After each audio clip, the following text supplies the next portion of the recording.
Hello ಎಲ್ಲರಿಗೂ ಶಿಲ್ಪಾಸ್ ಕಿಚನ್ಗೆ ಸ್ವಾಗತ. ಇವತ್ತು ನಾನು ಮಾವಿನಕಾಯಿಯ ಉಪ್ಪಿನಕಾಯಿ ಹೇಗೆ ಮಾಡೋದು ಅಂತ ಹೇಳ್ತಾ ಇದ್ದೀನಿ. ಇವಾಗ ನಾನು 15ರಿಂದ 20 ಮಾವಿನಕಾಯಿಯನ್ನು ತಗೊಂಡಿದ್ದೀನಿ. ಚೆನ್ನಾಗಿ ತೊಳೆದು ಚೆನ್ನಾಗಿ ಒರೆಸ್ಕೊಳ್ಬೇಕು. ನೀರು ಇರಬಾರ್ದು, ಒಂದು ಡ್ರಾಪು ನೀರು ಹತ್ತಿರಬಾರ್ದು. ಅದಕ್ಕೆ ಮಾವಿನಕಾಯಿಗೆ ಅಷ್ಟು ಚೆನ್ನಾಗಿ ಕ್ಲೀನಾಗಿ ಇಟ್ಕೊಳ್ಬೇಕು. ನಂತರ ನೋಡಿ ಕಟ್ ಮಾಡ್ಕೊಳ್ಬೇಕು. ನಿಮಗೆ ಯಾವ ಸೈಜಲ್ಲಿ ಬೇಕು ಮಾವಿನಕಾಯಿ ಆ ಸೈಜಲ್ಲಿ ಕಟ್ ಮಾಡ್ಕೊಳ್ಳಿ. ನೋಡಿ ನಾನು ಇವಾಗ ಮಾವಿನಕಾಯಿ ಕಟ್ ಮಾಡಿ ಇದರಲ್ಲಿ ಉಪ್ಪನ್ನು ಹಾಕ್ತಾ ಇದ್ದೀನಿ. ಒಂದು 8ರಿಂದ 10 ಸ್ಪೂನು ಉಪ್ಪನ್ನು ಹಾಕೊಳ್ಬೇಕು. ನೋಡಿ ಮಾವಿನಕಾಯಿ ಎಲ್ಲ ಚೆನ್ನಾಗಿ ಉಪ್ಪು ಹಿಡಿಬೇಕು, ಆ ಥರ ಉಪ್ಪನ್ನು ಹಾಕೊಳ್ಬೇಕು. ಈ ಥರ ಉಪ್ಪನ್ನು ಸ್ಪ್ರೆಡ್ ಮಾಡ್ತಾ ಹಾಕಿ ತುಂಬ ಚೆನ್ನಾಗಿರುತ್ತೆ. ನೋಡಿ ಮಿಕ್ಸ್ ಮಾಡಿಕೊಂಡ್ರು ಚೆನ್ನಾಗಿ ಎಲ್ಲ ಕಡೆ ಉಪ್ಪು ಇರುತ್ತೆ. ಚೆನ್ನಾಗಿ ಮಿಕ್ಸ್ ಮಾಡ್ಕೊಳ್ಬಹುದು. ಈ ಥರ ಉಪ್ಪನ್ನು ಹಾಕ್ಕೊಳ್ಬೇಕು. ಮಾವಿನಕಾಯಿ ಉಪ್ಪಿನಕಾಯಿ ಮಾಡೋದು ತುಂಬಾನೇ ಈಸಿ ಇದೆ, ಯಾರಾದರೂ ಮಾಡ್ಬೋದು. ತುಂಬಾನೇ ಈಸಿ ಇದೆ.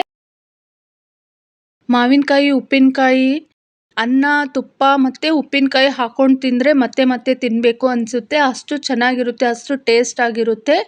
ಇವಾಗ ನೋಡಿ ಮಾವಿನಕಾಯಿಯನ್ನು ಚೆನ್ನಾಗಿ ಮಿಕ್ಸ್ ಮಾಡ್ಕೊಳ್ಬೇಕು. ನೋಡಿ ಇವಾಗ ನಾನು ಉಪ್ಪು ಹಾಕಿದ ನಂತರ ಚೆನ್ನಾಗಿ ಮಿಕ್ಸ್ ಮಾಡ್ತಾ ಇದ್ದೀನಿ. ಇದೇ ಥರ ಮಿಕ್ಸ್ ಮಾಡ್ಕೊಳ್ಳಿ. ಎಲ್ಲ ವೀಕ್ಷಕರೇ ನನ್ನ ಚಾನಲ್ನ ಸಬ್ಸ್ಕ್ರೈಬ್ ಮಾಡಿ.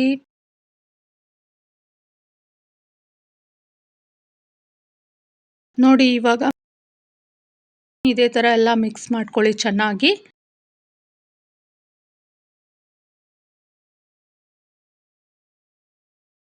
ತುಂಬಾನೇ ಈಸಿ ಇದೆ ಮಾವಿನಕಾಯಿ ಉಪ್ಪಿನಕಾಯಿ ಮಾಡೋದು.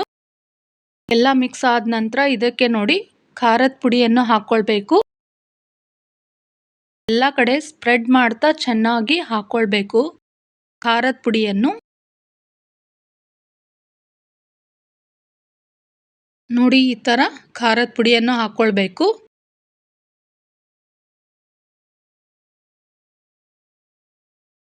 ನೋಡಿ ಇವಾಗ ಹಾಕ್ತಾ ಇದ್ದೀನಿ. ನೀವು ಇದೇ ಥರ ಖಾರದ ಪುಡಿಯನ್ನು ಎಲ್ಲ ಕಡೆ ಸ್ಪ್ರೆಡ್ ಮಾಡಿ ಹಾಕ್ಕೊಳ್ಬೇಕು. ಖಾರ ನಿಮಗೆ ಎಷ್ಟು ಬೇಕೋ ಅಷ್ಟೇ ಹಾಕ್ಕೊಳ್ಳಿ. ನಾನು ನೋಡಿ 8ರಿಂದ 10 ಸ್ಪೂನು ಖಾರದ ಪುಡಿಯನ್ನು ಹಾಕ್ತಾ ಇದ್ದೀನಿ.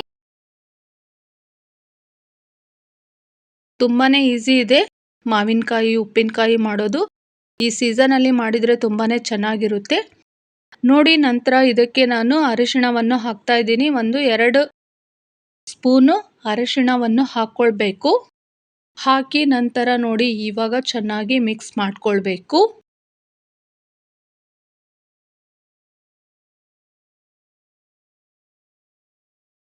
ಇವಾಗ ಮಿಕ್ಸ್ ಮಾಡ್ತಾ ಇದ್ದೀನಿ.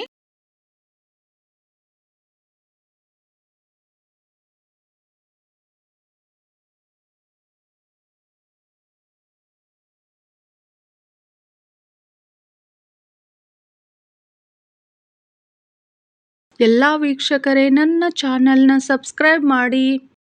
ನೀವು ಇದೇ ಥರ ಮಾವಿನಕಾಯಿ ಉಪ್ಪಿನಕಾಯಿಯನ್ನು ಮಾಡಿಕೊಂಡು ಒಂದ್ಸಲ ತಿನ್ನಿ. ಹೇಗಿದೆ ಅಂತ ನನಗೆ ಕಮೆಂಟ್ ಮೂಲಕ ತಿಳಿಸಿ. ನೋಡಿ ಎಲ್ಲ ಮಿಕ್ಸ್ ಮಾಡ್ತಾ ಇದ್ದೀನಿ. ನೋಡಿ ಎಷ್ಟು ಚೆನ್ನಾಗಿ ಮಿಕ್ಸ್ ಆಗಿದೆ ನೋಡಿ. ಇದೇ ಥರ ಚೆನ್ನಾಗಿ ಮಿಕ್ಸ್ ಮಾಡ್ಕೊಳ್ಬೇಕು. ನಾವು ಎಷ್ಟು ಚೆನ್ನಾಗಿ ಮಿಕ್ಸ್ ಆಗುತ್ತೆ ಅಷ್ಟು ಚೆನ್ನಾಗಿ ಉಪ್ಪಿನಕಾಯಿ ಬರುತ್ತೆ. ಇದೇ ಥರ ಮಿಕ್ಸ್ ಮಾಡ್ಕೊಳ್ಳಿ.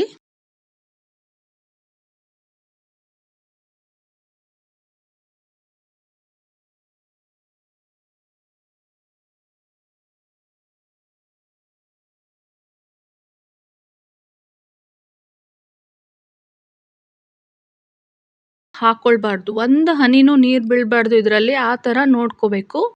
ಹಾಗಿದ್ರೆ ಉಪ್ಪಿನಕಾಯಿ ಚೆನ್ನಾಗಿರುತ್ತೆ, ಕೆಡೋದಿಲ್ಲ. ಇಲ್ಲಾಂದರೆ ಉಪ್ಪಿನಕಾಯಿ ಕೆಡೋ ಚಾನ್ಸಸ್ ಇರುತ್ತೆ. ಇವಾಗ ನೋಡಿ ನಾನು 1 ಬೈಟ್ ಉಪ್ಪಿನಕಾಯಿಯನ್ನು ಟೇಸ್ಟ್ ಮಾಡಿದೆ, ತುಂಬ ಚೆನ್ನಾಗಿದೆ. ಇವಾಗ ಎಣ್ಣೆನ ಕಾಯೋಕ್ಕೆ ಇಡಬೇಕು.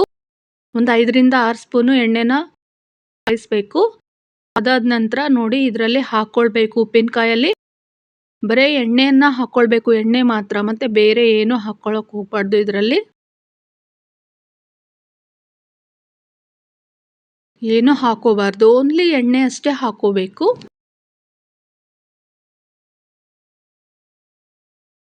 ನೋಡಿ ಇವಾಗ ಎಣ್ಣೆ ಹಾಕಿದ ನಂತರ ಚೆನ್ನಾಗಿ ಮಿಕ್ಸ್ ಮಾಡ್ಕೊಳ್ಬೇಕು. ಮತ್ತೆ ಒಂದ್ಸಲ ನೋಡಿ ಇವಾಗ ನಾನು ಮಿಕ್ಸ್ ಮಾಡ್ತಾ ಇದ್ದೀನಿ. ಎಣ್ಣೆ ಎಲ್ಲ ಕಡೆ ಕೂಡ್ಕೊಳ್ಬೇಕು, ಆ ಥರ ಮಿಕ್ಸ್ ಮಾಡ್ಕೊಳ್ಳಿ.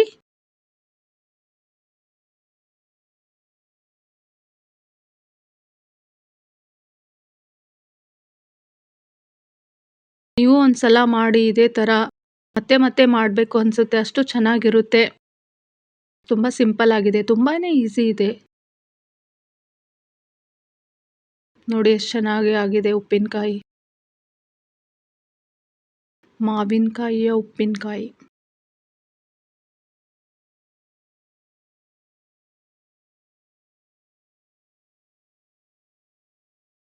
ನೋಡಿ ಇವಾಗ ಮಿಕ್ಸ್ ಆಗಿದೆ ನೋಡಿ.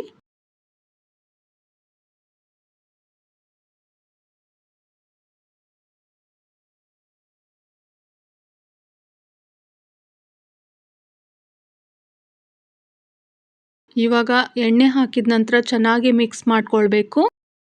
ಮಾಡಿ ನಂತರ ನೋಡಿ ಇವಾಗ ಇದ್ರ ಮೇಲೆ ಇನ್ನೊಂದು ಸ್ವಲ್ಪ ಉಪ್ಪನ್ನು ಹಾಕ್ಕೊಳ್ಬೇಕು. ನೋಡಿ ಇವಾಗ ಉಪ್ಪನ್ನು ಹಾಕ್ತಾ ಇದ್ದೀನಿ. 2 ಸ್ಪೂನು ಮೇಲ್ಗಡೆ ಉಪ್ಪು ಹಾಕಿ ಮತ್ತೆ ಚೆನ್ನಾಗಿ ಮಿಕ್ಸ್ ಮಾಡ್ಕೊಳ್ಬೇಕು. ಇವಾಗ ನೋಡಿ ಉಪ್ಪನ್ನು ಹಾಕ್ತಾ ಇದ್ದೀನಿ. ಈ ಥರ ಮಾಡೋದ್ರಿಂದ ತುಂಬ ಚೆನ್ನಾಗಿರುತ್ತೆ. ಚೆನ್ನಾಗಿ ಇರುತ್ತೆ. ಈ ಥರ ಮಾಡಿ ಮೇಲೆ ಉಪ್ಪು ಹಾಕಿದ ನಂತರ ಮತ್ತೆ ಚೆನ್ನಾಗಿ ಮಿಕ್ಸ್ ಮಾಡ್ಕೊಳ್ಬೇಕು. ಇವಾಗ ನಾನು ಉಪ್ಪಿನಕಾಯಿಯನ್ನು ಮಿಕ್ಸ್ ಮಾಡ್ತಾ ಇದ್ದೀನಿ.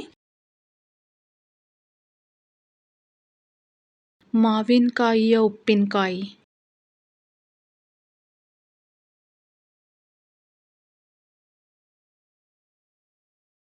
ತುಂಬ ಟೇಸ್ಟ್ ಆಗಿರುತ್ತೆ.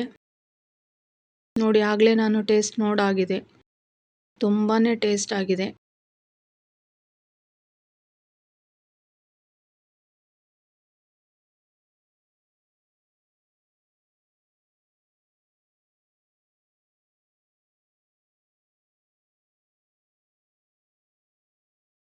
ನೋಡಿ ಇವಾಗ ಎಣ್ಣೆ ಹಾಕಿ ಮತ್ತೆ ಉಪ್ಪು ಹಾಕಿದ ನಂತರ ಮತ್ತೆ ಟೇಸ್ಟ್ ಮಾಡ್ತಾ ಇದ್ದೀನಿ ನಾನು. ಎಷ್ಟು ಚೆನ್ನಾಗಾಗಿದೆ ಅಂತಂದರೆ